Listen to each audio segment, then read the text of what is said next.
Hello everyone, welcome back to the channel. So बहुत दिनों बाद फ्रेंड्स, जो आपका एक बहुत ज़्यादा कमेंट है, डिमांड है कि यदि पासिंग क्राइटेरिया क्या होगा। हमारा फाइनल एग्जाम एंड हो चुका है, क्लास 10 का एंड क्लास 12 का भी जल्दी एंड होने वाला है, बहुत टाइम नहीं है उसमें भी। एंड आप सभी जानते हो या फिर पता है या नहीं, तो मैं बता देती हूँ कि सीबीएसई की एक्सपेक्टेड डेट भी आ चुकी है आपके रिजल्ट को लेकर। आज सीबीएसई ने बता दिया है कि इस टाइम तो आपके रिजल्ट आने वाले, विच इज आप जान रहे हो कि मई में। ऑब्वियस सी बात है, हर साल आपका मई में ही आता है, तो इस साल भी मई में आएगा। डेट्स को लेकर थोड़ा कंफ्यूजन हमेशा ही सीबीएसई बनाए रखता है, तो इस साल भी उसमें कोई कमी वो रखने वाला नहीं। लास्ट ईयर के मैं आपको एक बात बताती हूँ दोस्तों, शायद अगर आप 9 में होगे तो आपको ये बात पता होगा। सीबीएसई ने क्या किया था, सीबीएसई ने एक नोटिस आउट किया था अपने वेबसाइट पे कि वो 22 मई की बाद अपने रिजल्ट को आउट करेंगे। बट हुआ क्या फ्रेंड्स, जस्ट उसका उल्टा। मतलब कि सीबीएसई ने 13 मई को रिजल्ट आउट कर दिया। सीबीएसई जब खुद की अपनी कही बातों पर नहीं टिक सकता है फ्रेंड्स, तो फिर आप समझ सकते हो कुछ भी हो सकता है। तो सभी तरीके की न्यूज के लिए फ्रेंड्स, सीबीएसई के ऑफिशियल न्यूज के लिए, नोटिस के लिए चैनल को सब्सक्राइब जरूर कर लेना। वीडियो अच्छा लगे तो वीडियो को एक लाइक और शेयर जरूर कर देना। अब चलते हैं आपके मोस्ट इंपॉर्टेंट क्वेश्चन की तरफ कि पासिंग क्राइटेरिया क्या होगा हमारा। तो देखो गाइस, मैं सिर्फ ऐसे आपको नहीं बताऊंगी कि हाँ ये होगा, विद प्रूफ। प्रूफ कहने का मतलब फ्रेंड्स कि आप कुछ देख रहे हो, ये क्या है, सीबीएसई का नोटिस है। एंड ये आप खुद भी डाउनलोड कर सकते हो। आपको गूगल पे टाइप करना होगा सीबीएसई का स्कीम्स, ठीक है, एग्जामिनेशन स्कीम आपको सर्च करना होगा, सीबीएसई एग्जामिनेशन स्कीम। एंड ये आपका पीडीएफ आ जाएगा एंड डाउनलोड करके आप इसको पढ़ सकते हो। एंड आपको ये मतलब बिलीव हो जाएगा कि जो मैं बता रही हूँ रियल है, सच है, ठीक है। तो सबसे पहली बात करते हैं क्लास 10 का, बिकॉज उसी के एग्जामिनेशन एंड हो चुके हैं। तो हम यहाँ आ गए हैं क्लास 10 पे। तो क्लास 10 का पासिंग क्राइटेरिया क्या होता है, बहुत ही मैं आपको डिटेल में समझा दूंगी। ऐसा होगा ना कि इस वीडियो देखने के बाद फिर आपको कहीं और जाकर एक होता है ना कि यार अब क्या होगा, ऐसे क्या होगा, कोई कंफ्यूजन बचेगा ही नहीं। टोटल कंफ्यूजन मैं आपको इस वीडियो में जरूर क्लियर कर दूंगी। प्लीज एक लाइक कर देना। अब देखो यहाँ पे क्या है आपकी पासिंग क्राइटेरिया। यहाँ पे फर्स्ट में क्या लिखा हुआ है, कैंडिडेट अपना एलिजिबल कब होता है, पास सर्टिफिकेट उन्हें कब मिलता है, जब उनका मार्क्स ग्रेड ई से ऊपर आता है, ठीक है। आप जानते हो ई मतलब फेल हो जाता है। अब जो सेकंड है उसको देखते हैं। फर्स्ट में उतना कुछ खास नहीं है, सेकंड में अच्छे से एक्सप्लेन किया हुआ, ठीक है। फर्स्ट वाला है बट आपका इंटरनल का जो कि आपको जानने की जरूरत नहीं है। सेकंड की तरफ हम जानते हैं दोस्तों। सेकंड क्या है, in order to be declared as having pass the examination a candidate shall obtain a grade higher than E. जाहिर सी बात है कि आपको ई से ज्यादा ग्रेड स्कोर करना होगा। विच क्या है आपका 33%। एटलीस्ट आपको 33% सारे सब्जेक्ट में, जितने सब्जेक्ट में आपने एग्जामिनेशन दिया, जो आपके 5 मेन कोर सब्जेक्ट होते हैं, उनमें आपको 33% स्कोर करना होगा, ठीक है। तभी जाके आप वहां पे पास हो पाओगे अपने एग्जामिनेशन में। यहाँ पे साथ ही हम कंपार्टमेंट की बात कर लेते हैं। बहुत सारे ऐसे बच्चे हैं जो इससे कंपार्टमेंट का भी एग्जामिनेशन दे रहे होंगे, जिन्होंने देखा मतलब कंप्लीट कर लिया, ठीक है। तो उनका भी सेम चीज सीबीएसई ने मेंशन कर दिया। ऐसा नहीं कि कंपार्टमेंट के लिए कुछ अलग से, इसी में सीबीएसई ने मेंशन कर दिया और एट द कंपार्टमेंटल एग्जाम, ठीक है। जो भी आपके 5 सब्जेक्ट हो, मेन कोर सब्जेक्ट, या फिर आपके जो कंपार्टमेंट के एग्जामिनेशन दे रहे हो उसके जो सब्जेक्ट होंगे, उसमें एटलीस्ट आपको 33% स्कोर करना ही होगा। उससे कम होगा तो फिर आप फेल हो जाओगे, ठीक है। तो बोलोगे दीदी इसमें क्या नया है, तो हमें पता ही है 33% स्कोर करना होता है। जी हाँ, बिल्कुल पता होता है, बट ये नहीं पता होता ना, एक कंफ्यूजन लगा रहता है कि ऐड करके निकालना है, मतलब कि टोटल इंटरनल और एक्सटर्नल ऐड करके वहां पे 33 लाने हैं, या फिर अलग अलग सेपरेटली 33 लाना है। ये कंफ्यूजन हमेशा बना हुआ रहता है। तो इसका आंसर है दोस्तों क्लास 10 के लिए, यहाँ पे आपको आपका इंटरनल का एग्जामिनेशन एंड आपका जो आपने एग्जामिनेशन अभी दिया है थ्योरी, दोनों मिला के आपको 33 लाने हैं, ठीक है। अब श्योरिटी कहां से मिली, अब देखो ये तो आपका पीडीएफ था यहाँ पे क्लास 10 के लिए, ठीक है। अब हम आगे चलते हैं। यहाँ पे देखो pass criteria senior school certificate examination, मतलब कि क्लास 12।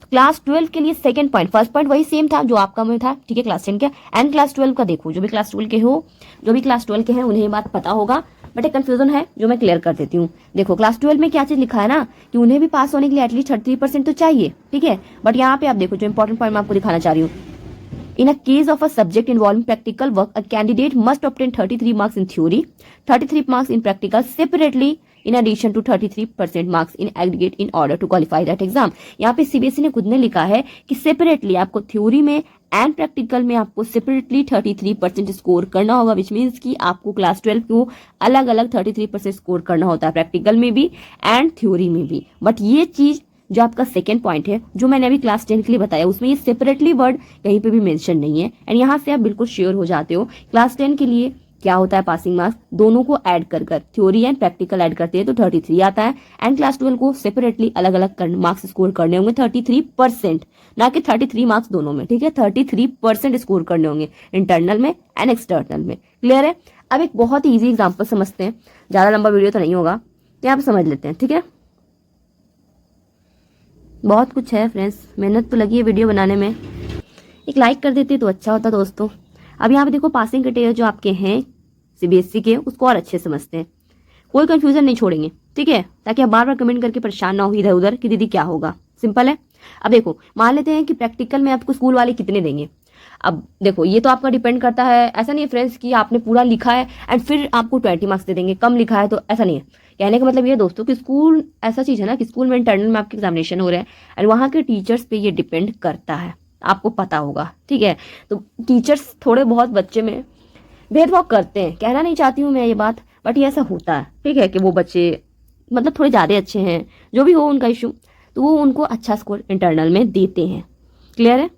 अब मैं अपना ही बात करती हूँ दोस्तों, तो मतलब मैं क्या ही बोलूँ। अब किसी में आप 19 दे रहे हो, किसी में आप 18 दे रहे हो, किसी में 20 दे रहे हो, मतलब मैंने सब में बराबर लिखा है, ठीक है, सब में जितना मुझे लिखना चाहिए मैंने उतना ही लिखा, बट सब में आप अलग कैसे कर रहे हो। किसी कोई टीचर, समझ गए ना आप पूरा बात, तो उसको और एक्सप्लेन नहीं करते, सीधा समझते हैं कि कोई बच्चा ऐसा है जिसके 20 मार्क्स प्रैक्टिकल में आ रहे हैं, तो उनके थ्योरी में अगर उनको 13 मार्क्स, मिनिमम 13 मार्क्स भी आ जाते हैं तो वो बच्चा पास हो जाएगा। अब मैं मिनिमम इसलिए बता रही हूँ ताकि देखो फ्रेंड्स, अभी मेरे पास बहुत मतलब कि ऐसे इतने सारे कमेंट्स भरे पड़े हैं जिनका एग्जामिनेशन रियली में अच्छा नहीं गया है।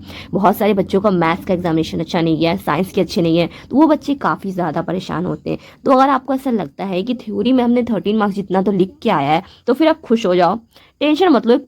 आपको नहीं पता है दोस्तों कि इसमें क्या क्या बच्चे कर जाते हैं, इसके लिए इंपॉर्टेंट होता है ये चीज़ को बारीकी से बताना।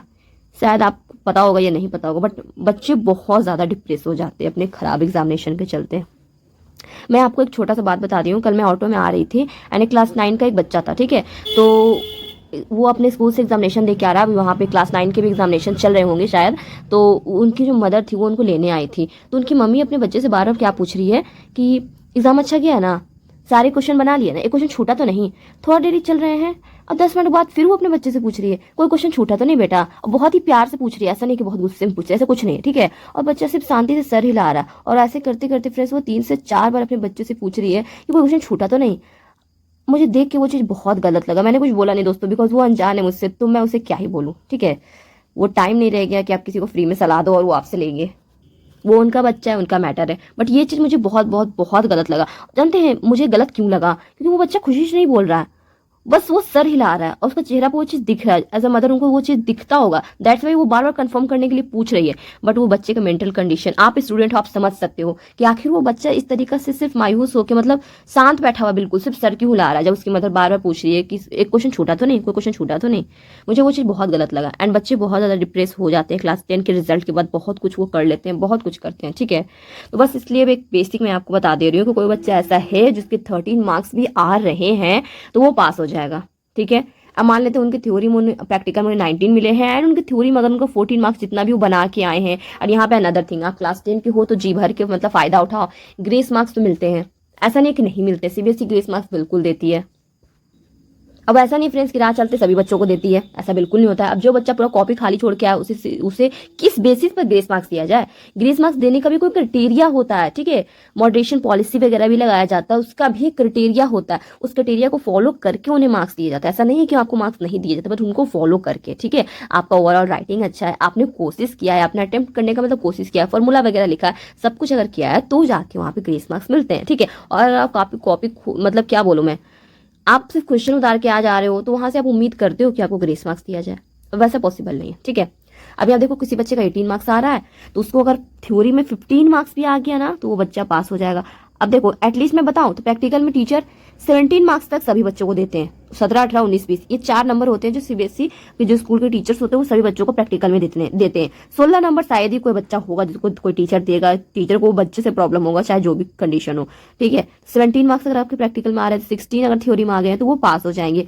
तो समझ आ रहा है दोस्तों। अब किसी का लक इतना भी खराब नहीं होगा। मैंने लास्ट ईयर का मैं आपको कमेंट बताती हूँ, मेरे पास बहुत सारे ऐसे कमेंट आए थे कि दीदी मुझे मेरे टीचर ने प्रैक्टिकल में से 15 मार्क्स दिया। मुझे ये कैसे पता? क्योंकि वो बच्चे कंपार्टमेंट के थे, ठीक है, मतलब कि उनका रिजल्ट आ चुका था, जो आपका मई में होता है वो रिजल्ट आ चुका था एंड रिजल्ट में उन्हें पता चला था कि हाँ उनको प्रैक्टिकल में से 15 मार्क्स दिए गए हैं और अगर उनको मार्क्स देते तो वो बच्चा पास हो जाता, बट उन्हें कंपार्टमेंट आ गया था। तो कोई ऐसे बच्चे हैं जिनका किस्मत बहुत ही मतलब टीचर क्या बोले, टीचर को मन ही नहीं था आपको मार्क्स देने का, या फिर प्रैक्टिकल आपका उतना कुछ खास नहीं रहा है और आपको 15 मार्क्स मिल रहे हैं, अच्छा बनाने के बावजूद भी टीचर दे रहे तो आप कुछ कर नहीं सकते हो, तो उन्हें थ्योरी में 18 मार्क्स लाना होगा पास होने के लिए, ठीक है।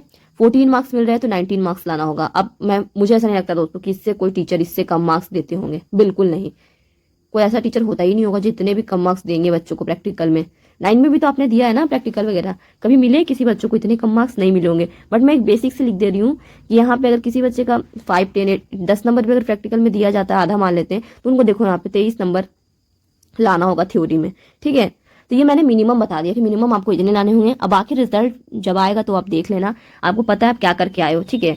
तो आप टेंशन मत लो, ग्रेस मैथ्स वगैरह मिलती है। मॉडरेशन पॉलिसी सीबीएसई लगाएगी, बिकॉज पेपर तो इस बार आपके टफ थोड़े बहुत रहे हैं। मैथ्स का कोई एक सेट टफ था, साइंस के सेट आपके टफ रहे हैं, तो वहां से मॉडरेशन पॉलिसी लगने का चांस है, तो थोड़ा बहुत आपका वहां से प्रॉफिट हो सकता है आपका, तो टेंशन नहीं लेना, ठीक है। जब तक रिजल्ट ना आ जाता तो टेंशन बिल्कुल ही मत लेना। तो क्लास 10 का ओवर करते हैं, समझ आ गया पासिंग क्राइटेरिया, ठीक है। अब हम बात करते हैं क्लास 12 की। जैसे कि मैंने ऑलरेडी आपको सीबीएसई का पीडीएफ दिखा दिया आपको। थ्योरी एंड प्रैक्टिकल दोनों में आपको सेपरेटली अलग अलग 33% स्कोर करने होंगे। इसको 33 मार्क्स मत मान लेना दोस्तों, परसेंट लिखा हुआ है, ठीक है।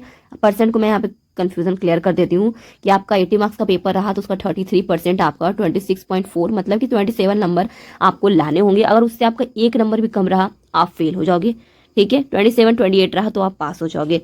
बी पॉजिटिव, यही आपका पासिंग क्राइटेरिया है और आप पास हो गए, टेंशन नहीं लेना है फालतू का, ठीक है। अब मान लेते किसी का 70 नंबर का पेपर है, 33% हम करेंगे तो 24 नंबर उनका आना चाहिए पास होने के लिए। क्लियर है, समझ आ गया।